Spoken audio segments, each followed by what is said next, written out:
Jemaat GKJ Kutoarjo, Shalom. Majelis Jemaat mengucapkan terima kasih kepada jemaat yang berkenan mengikuti ibadah secara online pada saat ini. Bagi jemaat yang rindu memberikan persembahan, dapat dikirim atau ditransfer melalui rekening atas nama Bendahara GKJ Kutoarjo atau langsung ke kantor gereja pada saat jam kerja. Dapat juga melalui pengurus di kelompok dan pepantan masing-masing. Marilah kita datang menyembah kepada Tuhan dengan puji-pujian. Mari datang kepadanya dengan kesungguhan. Jemaat dipersilahkan berdiri. Kita akan menyanyi dari Kidung Jemaat 353, bait 1, Sungguh Lembut Tuhan Yesus.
Sidang jemaat yang dikasihi oleh Tuhan, mari ibadah ini kita mulai dengan pengakuan. Datanglah pada Dia yang mengundang kita untuk hidup dalam pertolongan dan pemeliharaan Bapa, Putra, dan Roh Kudus.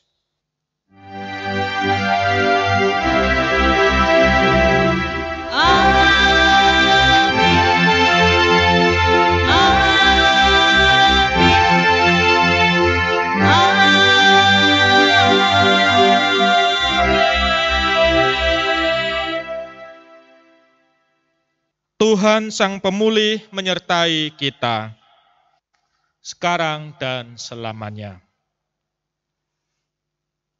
Mari kita berdoa menyambut firman-Nya.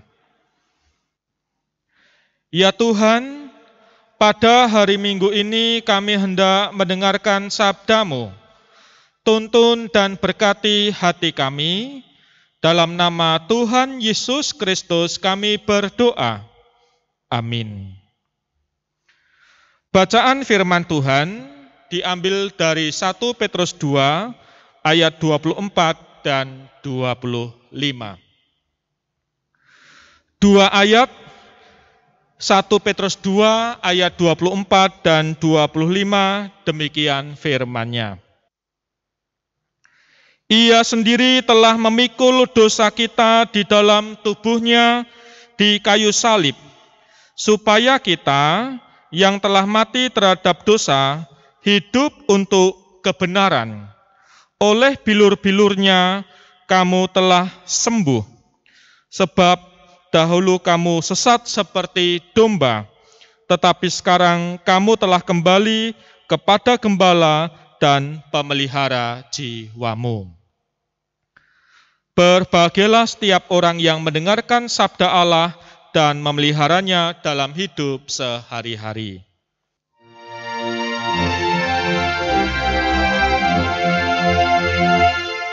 Haleluya, haleluya, haleluya.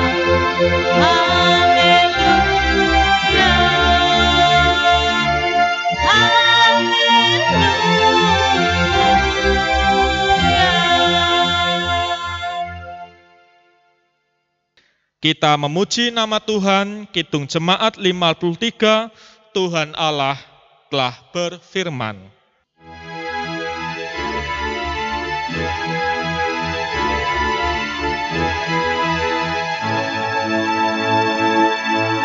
Tuhan Allah telah berfirman, haleluya, pada umat sabda hikmat, haleluya, buka telinga, hai umatnya, kabar yang baik dengarkanlah, buka hatimu, Tuhan datang, hai yang beriman. Tuhan Allah telah berfirman, haleluya, pada umat sabda hikmat, haleluya.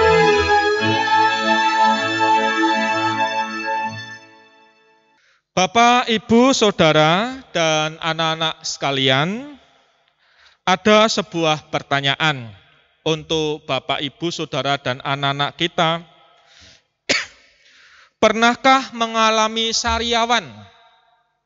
Nah, bagaimana rasanya? Ya, kita tahu sariawan dengan luka di lidah, gusi, atau mulut, membuat mulut ini menjadi pedih. Karena rasa pedih, lalu kita kehilangan selera, tidak mau makan, minum juga tidak enak.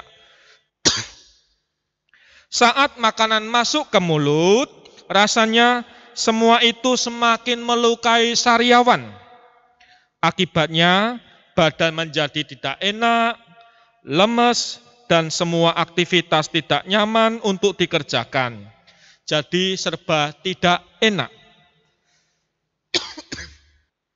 Saudara-saudara, anak-anak sekalian, sariawan adalah luka yang kelihatan. Karena kelihatan, maka untuk memulihkan, banyak orang yang meneteskan obat pada luka.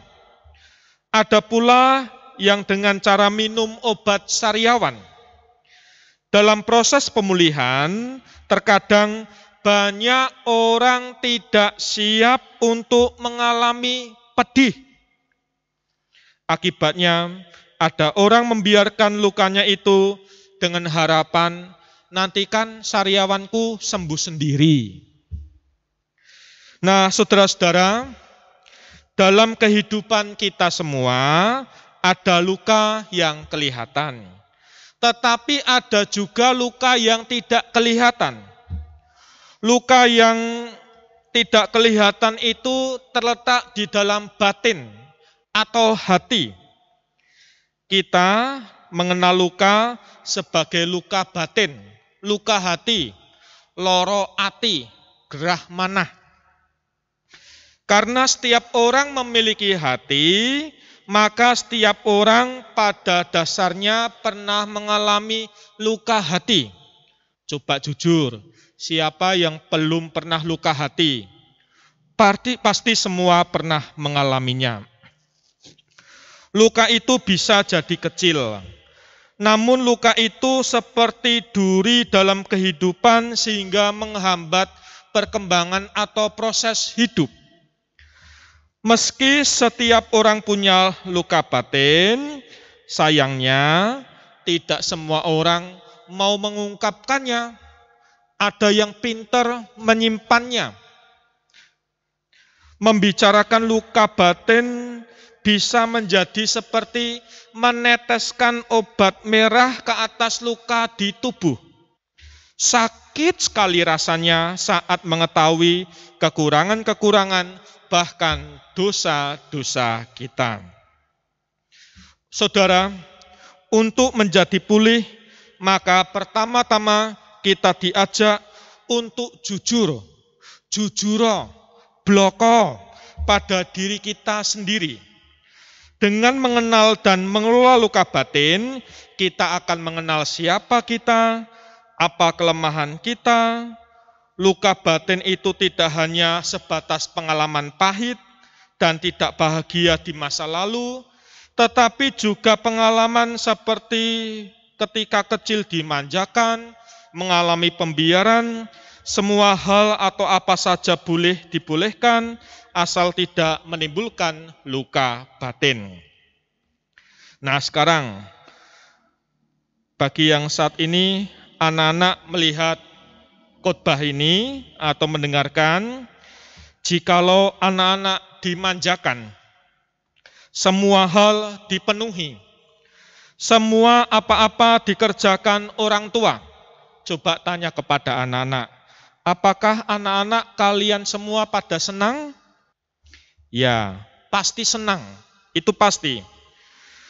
Namun ada hal yang perlu diketahui oleh anak-anak, jika anak-anak itu dimanja, semua hal diberikan, tidak ada aturannya, kalau pas ngambek dan minta sesuatu nih langsung dikasih, semua itu sebenarnya tidak baik.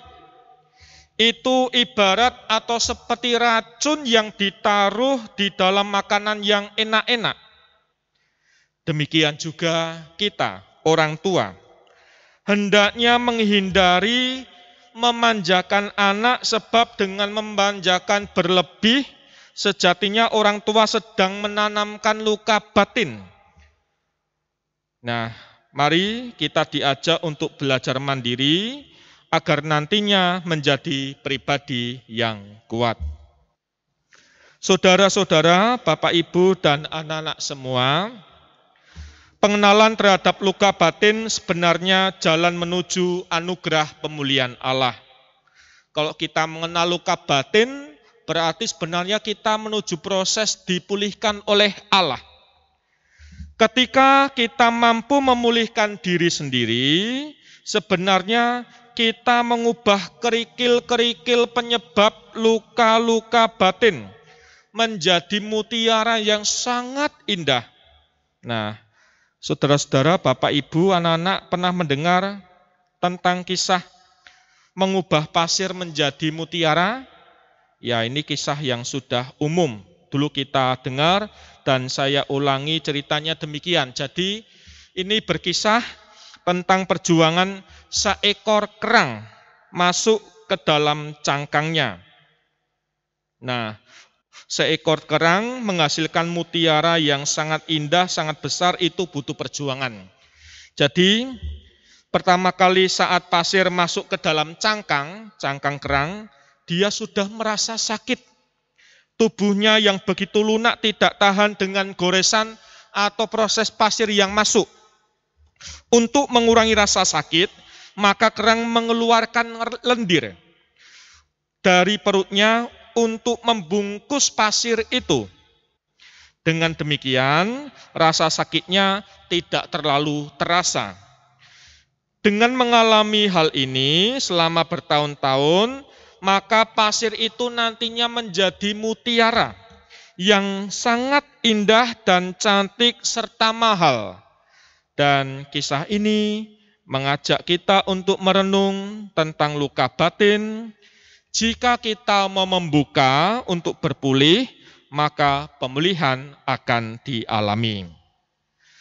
Bapak, Ibu, anak-anak semua, saudara-saudara, karena setiap orang punya luka batin, maka ada pertanyaan.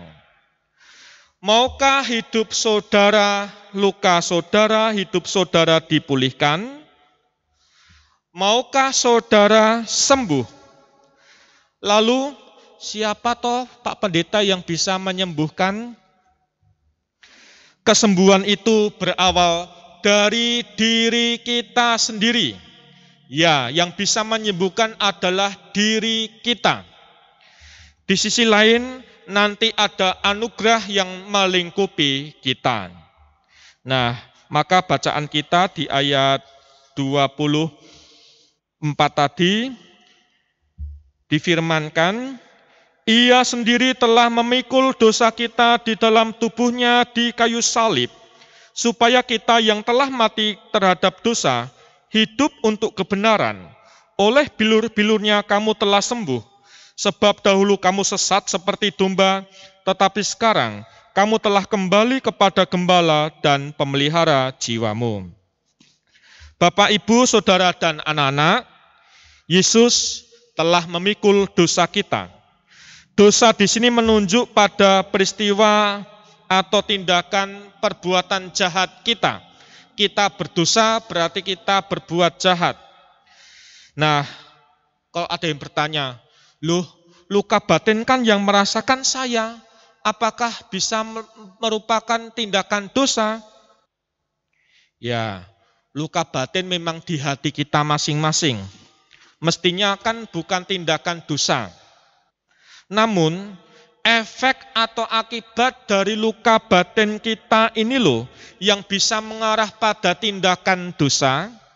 Karena saudara-saudara Bapak Ibu luka batin, maka tanpa sadar saudara-saudara melukai orang-orang di sekitar. Misalnya, karena dia melukai hatiku, maka saya akan membalas dendam terhadap perlakuan buruk yang pernah saya terima. Jadi begitu. Akibat luka batin itu yang ada efek dosanya. Jika Yesus memikul dosa, apa maknanya? Yang ditekankan di sini memang bukan peristiwa memikulnya, namun pada kesalahan yang patut dihukum akibat dosa.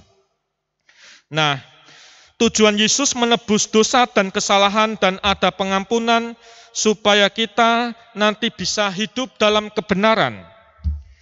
Bilur-bilur Kristus adalah anugerah Tuhan yang memulihkan. Oleh bilur-bilurnya kita sembuh.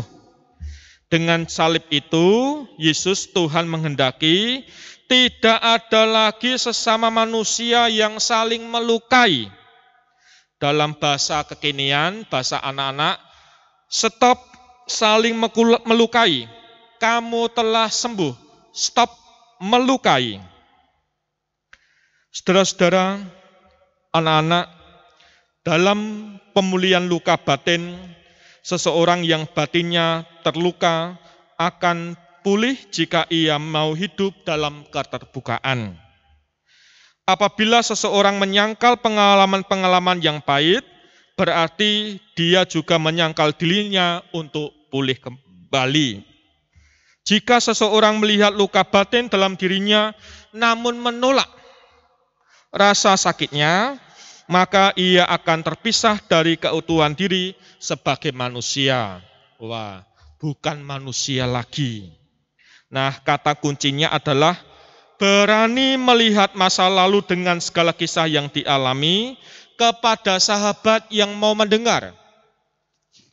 Sahabat bisa orang tua, pasangan, teman, majelis, pendeta, tetapi sahabat sejati adalah Tuhan di surga.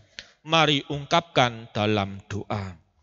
Nah, saudara-saudara, lewat firman Tuhan saat ini, kita diajak untuk benar-benar percaya kepada Allah. Tuhan berkata, "Aku memulihkanmu. Apakah maukah engkau pulih?"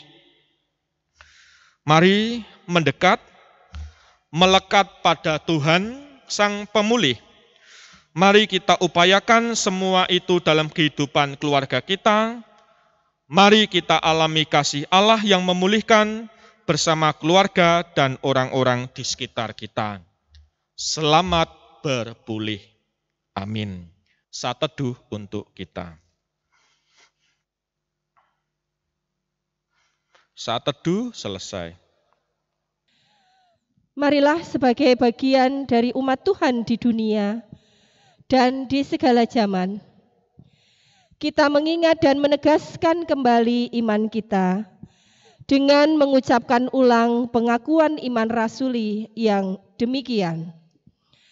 Aku percaya kepada Allah Bapa yang Maha Kuasa, Khalik langit dan bumi, dan kepada Yesus Kristus anaknya yang tunggal Tuhan kita, yang dikandung daripada Roh Kudus, lahir dari anak darah Maria, yang menderita di bawah pemerintahan Pontius Pilatus, disalibkan, mati dan dikuburkan, turun ke dalam kerajaan maut.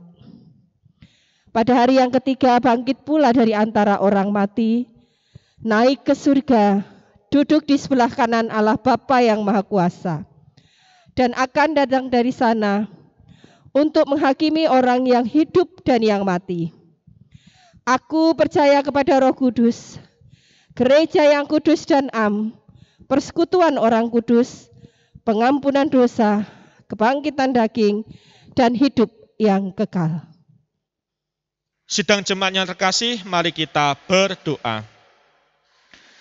Ya Tuhan, firman-Mu menguatkan kami, berilah kami kesegaran jiwa, hati yang berpulih, luka hati, luka batin kiranya Engkau pulihkan, sehingga hidup kami menjadi nyaman, ada emosi-emosi positif.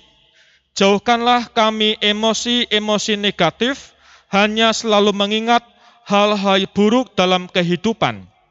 Emosi positif adalah selalu ada kelegaan, rasa puas, rasa mendekat kepada Tuhan, dan positif akan disukai oleh banyak orang, tetapi emosi negatif justru akan menjauhkan orang. Ya Tuhan, kami saat ini berdoa untuk gereja, berkatilah gereja GKJ Kutoarjo beserta seluruh umat, anak-anak yang sekolah Tuhan berkati, demikian juga para kasepuhan adiuswa, para pensiunan, orang tua yang masih bekerja, petani, pengusaha, karyawan, dan apapun yang menjadi pekerjaan kami termasuk ibu rumah tangga, Tuhan berkati.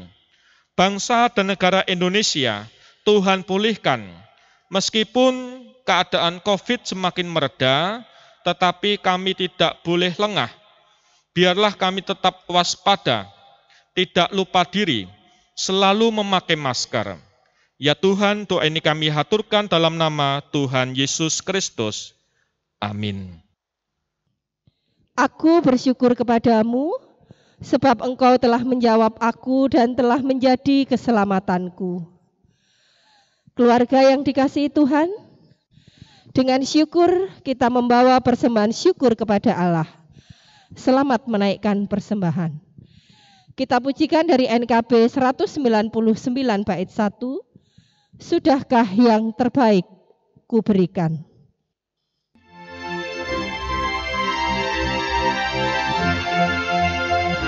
Sudahkah yang terbaik kuberikan kepada Yesus Tuhanku. Besar pengorbanannya di Kalvari, diharapnya terbaik dariku. Berapa yang terhilang telah ku cari, dan ku lepaskan yang terbelenggu.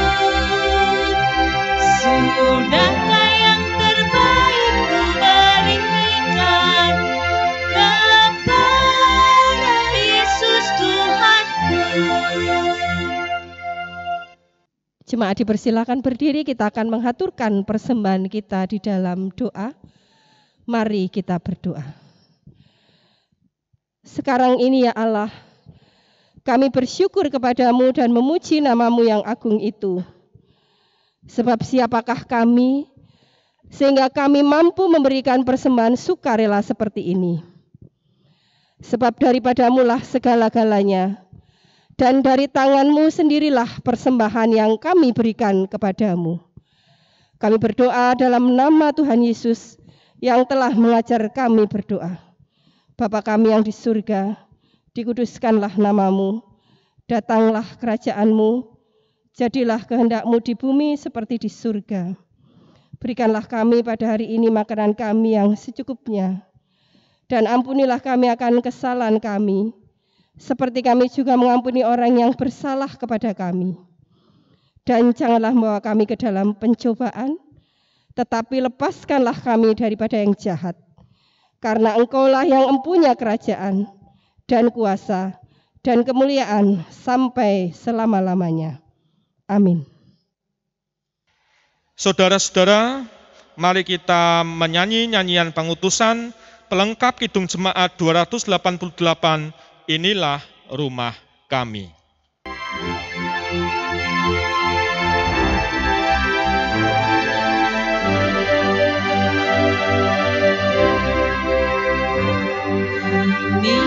Inilah rumah kami, rumah yang damai dan senang. Siapa yang menjamin? Tak lain Tuhan sajalah. Alangkah baik dan indah jikalau Tuhan beserta, sejahtera semua, sekeluarga bahagia. Saudara-saudara, kita memasuki pengutusan dan berkat. Allah yang memulihkan ada bersama keluarga kita. Ia mengarahkan semua pada hidup penuh pengharapan.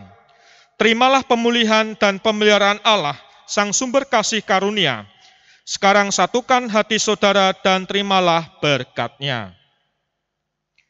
Engkau dan seisi rumahmu disertai dalam kasih utuh, supaya engkau diteguhkan melewati jalan-jalan hidupmu.